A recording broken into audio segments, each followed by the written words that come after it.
Inhaler একবার নিলে কি সারা জীবন নিতে হয়? ইনহেলার নিলে কি ফুসফুসটা নষ্ট হয়ে যায়? বা ইনহেলার নিলে কি এটা আসক্তি বাড়ে কিনা? আমরা সাধারণত এই কথাগুলা নিয়মিতই রাস্তাঘাটে শুনে থাকি। তো এটা যদি আমি একজন বক্ষবিদ বিশেষজ্ঞ হিসেবে আপনাকে বর্ণনা করি, তাহলে এভাবেই আমরা বলবো যে আপনি যে কথাগুলো শুনছেন সম্পূর্ণ ভুল ধারণা এবং অনেকটাই বলতে পারেন যে গুজবের মতো। আমাদের যে চিকিৎসা বিজ্ঞান, সেই চিকিৎসা বিজ্ঞানে ইনহেলারের প্রতি আসক্তি হওয়ার কোনো প্রবণতা এখন পর্যন্ত দেখা যায় না। এখন আসেন যে আসলে ইনহেলার জিনিসটা কি? আমরা আমাদের যে ফুসফুসের যে রোগ, সেই রোগগুলোকে সাধারণত দুইটা ভাগে ভাগ করি। একটা হলো খুব দ্রুত রোগ কিছু হয়, যেগুলো দ্রুততম সময়ের মধ্যে ভালো হয়ে যায়। আবার কিছু আছে যে খুব দীর্ঘমেয়াদী রোগ, সেগুলোতে দীর্ঘমেয়াদী ওষুধ নিতে হয়। এখন এই ইনহেলার আমরা অল্প সময়ের রোগেও দিতে পারি। সেক্ষেত্রে আপনার ফুসফুসটা যখন ক্লিয়ার হয়ে যাবে তখন আমরা ওটা বন্ধ করে দিব। আবার যখন দীর্ঘমেয়াদী রোগ হয় তখন ফুসফুসের যে চিকিৎসা ইনহেলারের মাধ্যমে, সেটা আপনাকে দীর্ঘমেয়াদী নিতে হয়। সেই দীর্ঘমেয়াদী যখন আপনি নেন তখন আপনার ফুসফুসটা কিন্তু ভালো থাকবে। আমরা বাঙালি হিসেবে আমাদের একটা প্রবণতা আছে যে আমরা করি কি, যখন একটু ভালো হয়ে যায় তখন ইনহেলারটা বন্ধ করে দিই। যখন আপনি বন্ধ করবেন তখন আপনার সেই রোগটা কিন্তু আগের থেকে আরো 3-4 গুণ বেশি হিসেবে আবার প্রকাশ পাবে।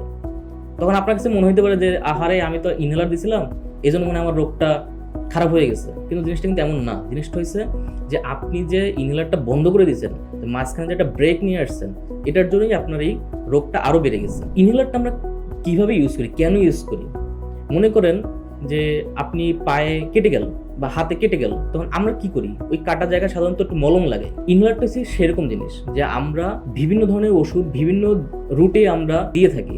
তার মধ্যে যেমন ধরেন কিছু আছে মুখে খেয়ে ওষুধ নেই, কিছু আছে ইনজেকশনের মাধ্যমে ওষুধ নেই, কিছু আছে মাংসের ভিতরে ইনজেকশন পুশ করে আমরা ওষুধ নেই, কিছু আছে আমাদের পায়ুপথে যেটাকে সাপোজিটরি বলি সেভাবে ওষুধ নেই। আর একটা পদ্ধতি আছে, সেটা হলো শ্বাসের মাধ্যমে ওষুধ নেওয়া। আমরা যখন খেয়ে ওষুধ নেই, সেটা হয় কি আমাদের শরীরে লিভারে যায়, লিভার থেকে সমস্ত শরীরে ছড়িয়ে যায় এবং এর সাইড এফেক্ট খুব বেশি। কিন্তু যখন আমি ইনহেলারের মাধ্যমে ওষুধটা নিব, সেই ওষুধটা সরাসরি আমার ফুসফুসে চলে যাবে এবং এটা আমার শরীরে যাওয়ার চান্স খুব কম, খুব সামান্য পরিমাণে, একদম যদি বলি অনেক কম। তাহলে আমাদের সাইড এফেক্ট একদমই হচ্ছে না। সুতরাং ইনহেলার একটা খুব আদর্শ ওষুধ শ্বাসকষ্টের রোগীদের জন্য। অনেকটাই যদি আমি উদাহরণ দিয়ে বলি, যেমন পুলিশের মতো, পুলিশের কাছে যেমন পিস্তল থাকে তা আত্মরক্ষার জন্য, ঠিক ইনহেলার একটা শ্বাসকষ্টে মানুষের জন্য আত্মরক্ষার একটা পিস্তল।